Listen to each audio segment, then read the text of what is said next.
If you're shedding careers, identities, and even relationships all at once, you could very well be in one of the most karmic timing cycles in astrology. Let's talk about it.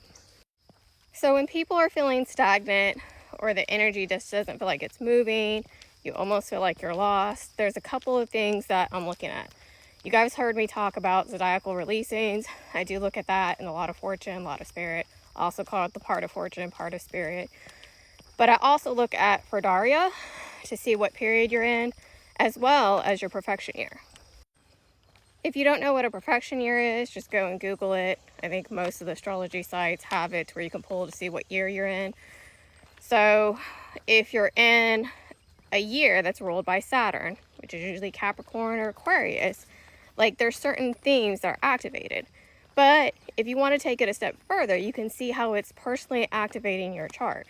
So for mine, because I am in a Saturn perfection year, and my 7th house is ruled, right, by Capricorn, it is activating those themes of relationships, partnerships, and things like that, right? So that's telling me that there's some type of major decisions, there's releasing obligations that no longer align. And then I'm going to go look to see where Saturn is in my chart.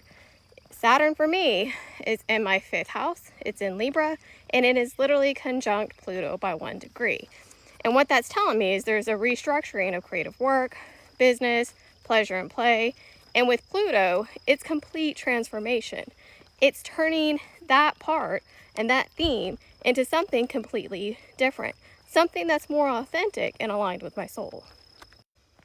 Now with Daria, because I am in a South Node period, that's a releasing, right? So think identities, roles, obligations, etc.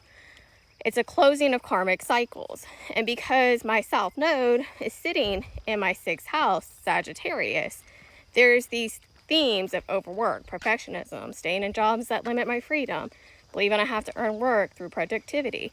And it's releasing of those old identities and moving me to my North Node, which is my purpose. So by looking at all of those together, you web that energy together to tell you the story and what that karmic cycle is. And what it can mean is there's an ending of a career chapter. There's a release of old identities that were built off of old programming. You can have old identities around achievement. Any of those things are applicable. And for me, it's now learning to choose soul fulfillment over external validation.